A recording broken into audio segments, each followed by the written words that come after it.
Halo, jadi kita kembali lagi ke 90 Viz di segmen 90 Analisis lagi. Menyambung dari video sebelumnya, di sini gue akan bahas transfer atau analisa transfer dari Manchester United dan kemungkinan skema taktik yang dipakai Amorim di musim 2026.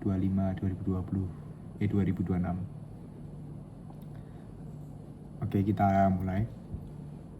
Jadi dengan kedatangan Amorim, MU ini dalam tanda kutip bersiap memasuki era baru ya. Karena kita lihat dari musim lalu yang penuh kegagalan dan berakhir di peringkat 15. Itu benar-benar performa yang mengecewakan sih. Dan seperti biasanya, tiap awal musim kita para fans berharap yang terbaik lah buat klub kita di musim depan. Harapan baru itu selalu muncul, dan tapi perlu digarisbawahi, harapan itu bisa mengecewakan, bisa memuaskan. Ya semoga untuk harapan yang sekarang untuk musim depan memuaskan ya. Oke, kita mulai. MU ini akan membuat perombakan besar-besaran di klub menurut gue ya. Gue ngelihat gaya transfernya Amorim ini sudah mulai berbeda dengan pelatih-pelatih sebelumnya seperti Ten Hag, Mourinho, Van Gaal yang jor-joran. Kenapa gue bilang ini memasuki masa baru? Kebanyakan di POV gue, pemain-pemain zaman sekarang itu kebanyakan mau ke MU itu karena gaji yang tinggi. Dari situ pun itu sudah menjadi permasalahan khusus untuk MU, karena di sisi lain MU kita lihat sebagai perusahaan yang mencari pegawai atau karyawan baru. Mereka ingin mendapatkan pegawai atau karyawan atau pemain lah kita sebutnya, yang ingin benar-benar bermain untuk badge atau logo di dada lah, untuk tim itu sendiri, bukan hanya semata-mata karena gaji besar ya.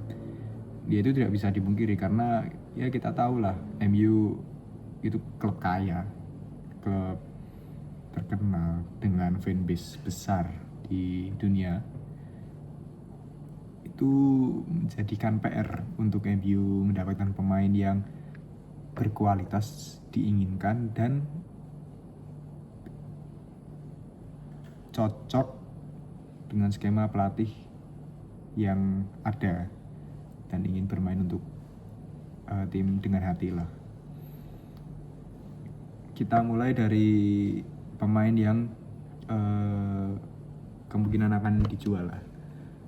Jadi kita udah tahu semua kalau beberapa pemain itu terlepas dari performanya yang buruk atau yang kurang menurun, itu juga ada beberapa pemain yang ingin dikeluarkan MU karena secara attitude.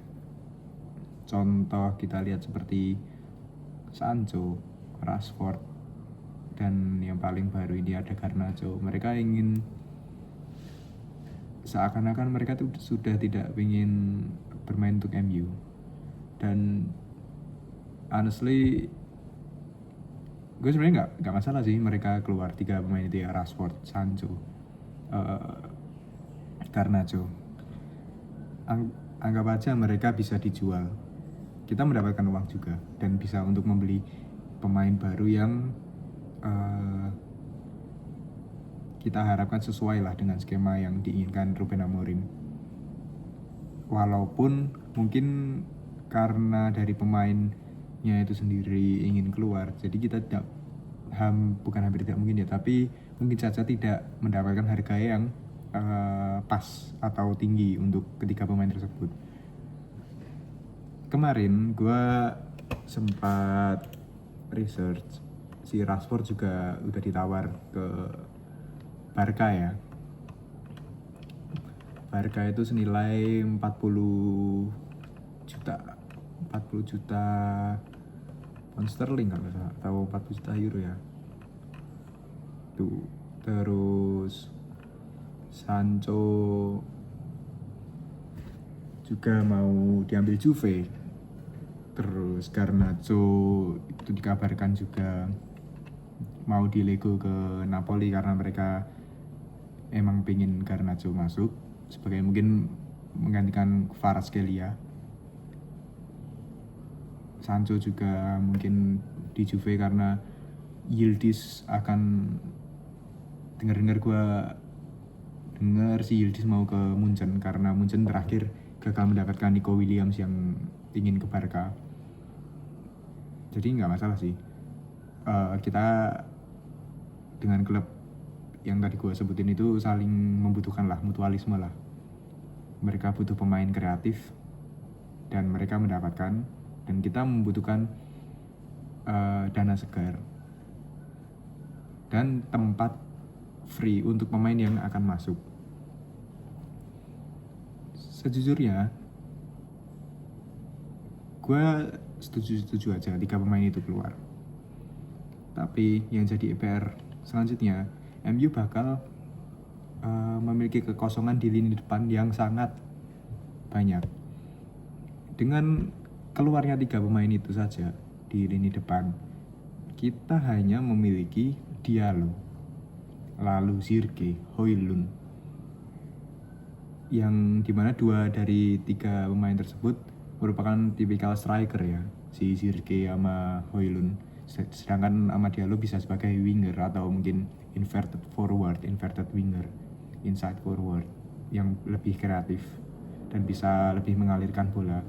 Si Zirkzee ini satu-satunya tipe pemain di MU yang menurut gue bisa menempatin posisi menjadi deep lying forward yang bisa mengalirkan bola dari tengah ke depan. Sedangkan Højlund ini tipikal target man, atau kalau di game FM itu namanya poacher ya, yang dimana dia mirip-mirip Cicarito lah zaman dulu. Nah, sedangkan yang 3 pemain yang dijual tadi itu tipe pemain winger, inside forward, dan bisa menjadi playmaker. Sancho bisa jadi playmaker atau winger, Rashford inside forward atau winger, Garnacho winger dan inside forward. Nah, kita butuh pemain yang bisa melengkapi semua posisi itu. Apalagi dengan skema taktik Ruben Amorim ya, yang dia biasa bermain dengan formasi 3-4-3 atau 3-4-2-1.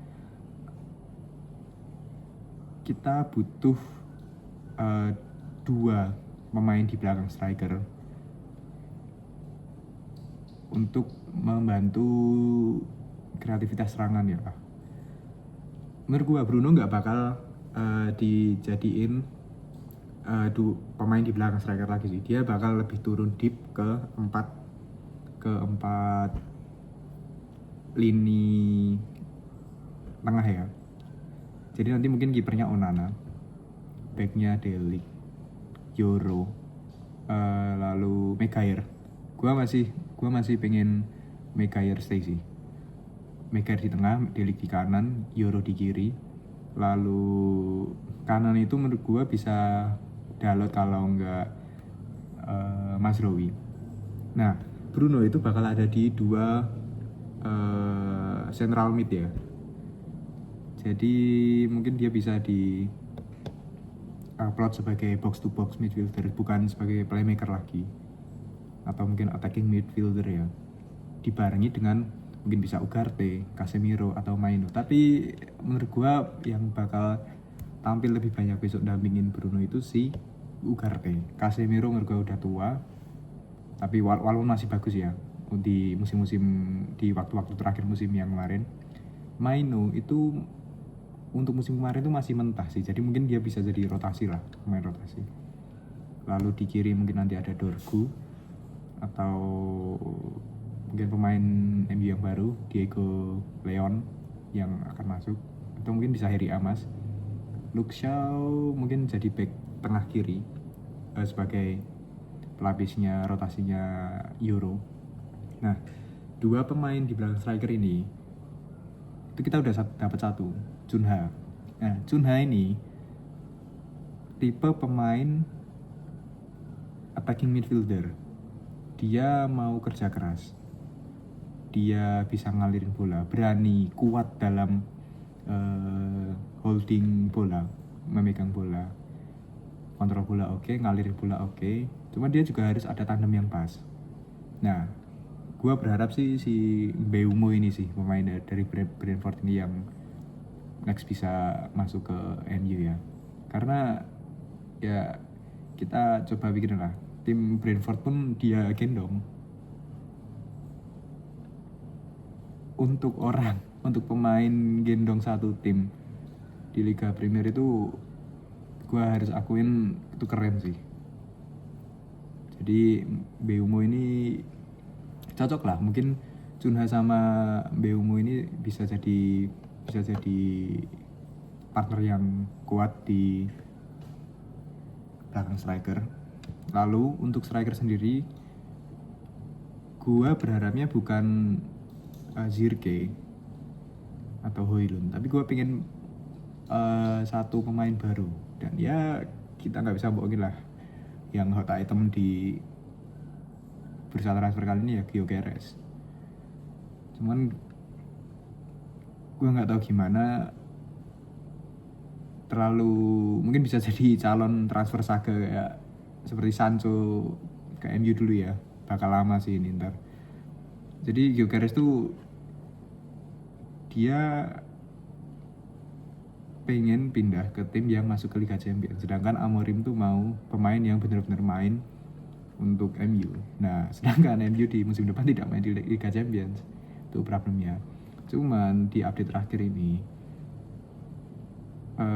si Gyökeres itu terakhir nggak jadi pindah ke Arsenal, dan dia di posisi bingung ini karena pertama si Sporting udah nolak tawaran tinggi karena mau nge-keep Gyökeres, sedangkan Arsenal udah give up. Nah, ini bisa jadi posisi yang bagus buat MU untuk mendatangkan Gyökeres karena Gyökeres sendiri pun udah mau keluar dari Sporting. Dan menurut gua Gyökeres bisa fit di sistemnya Amorim karena dia juga pernah dilatih di bawah Amorim waktu di Sporting ya. Dan tipe permainan Amorim sendiri ini ya 3-4-3, 3-4-2-1 itu harus transisi cepat sih. Jadi dari misalnya kita baru bawa bola atau mau menyerang, itu nanti bisa ke 3-4-3 atau 3-4-2-1. Tapi kalau misalnya baru bertahan, wingback itu bisa mundur jadi formasi 5-2-2-1 atau 5-4-1. Jadi bisa mundur tuh. Cuman kita harus punya pemain yang benar-benar mau turun ke belakang dan stamina-nya kuat. Ya mungkin Mbeumo sama Junha ini cocok sih.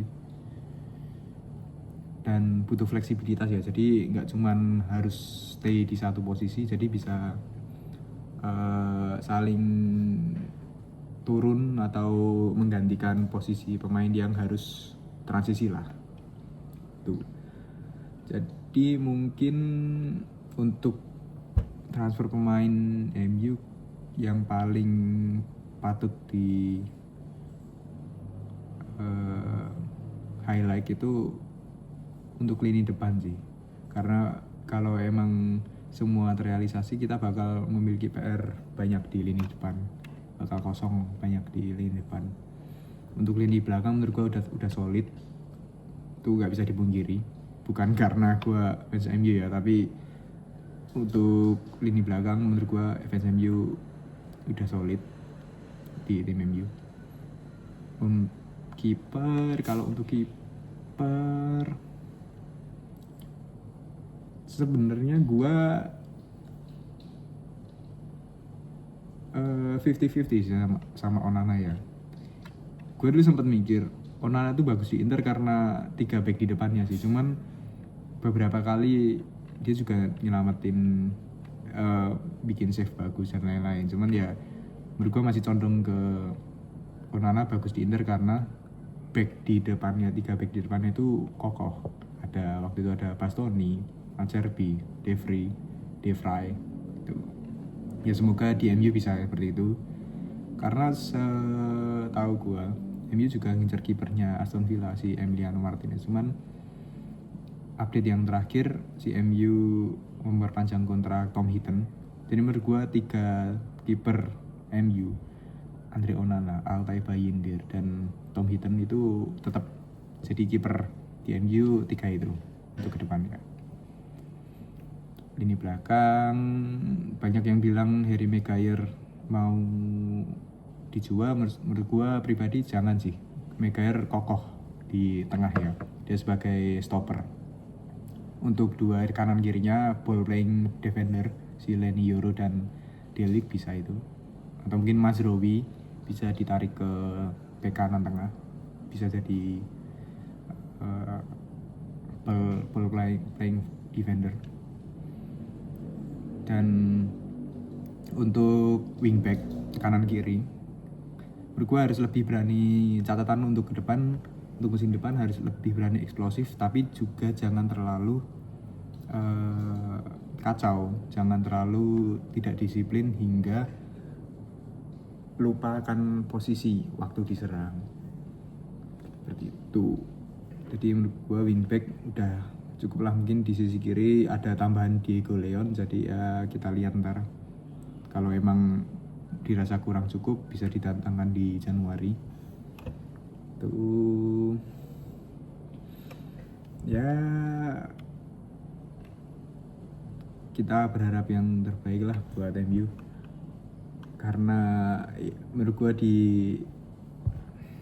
di bawah Amorim ini jadi yang pertama kali sih buat MU untuk bermain 3 back, karena sebelum pelatih sebelumnya mengandalkan 4 back, mayoritas possession dan counter attack. Dan ini yang baru sih 3-4-3, 3-4-2-1. Gua takutnya taktik Amorim ini cuman cocok dipakai di luar Liga Primer, karena seingat gua tim yang memakai skema 3 back dan berhasil di Liga Primer itu cuma satu doang, itu Chelsea di zamannya Antonio Conte. Setelah itu belum ada yang bisa sukses lah. Bahkan di musim lalu pun ada satu tim yang memakai skema 3 back, kalau nggak salah itu Ipswich atau apa itu, atau siapa itu, dia juga gagal. Ya MU juga peringkat, ya kita tahu sendiri lah MU peringkat berapa seperti itu. Jadi ya gue harap tahun depan nggak peringkat 15 lah. Target masuk Liga Champions itu udah jadi awal yang bagus. Mungkin bisa dapat juara di Carabao Cup, itu udah realistis lah menurut gue. Dia sekian analisa dari gue. Semoga kalian suka video kali ini. Jangan lupa komen, like, share, subscribe agar teman-teman yang lain bisa tahu dan melihat video ini. Siapa tahu nambah insight atau pengetahuan. See you on next video. Bye.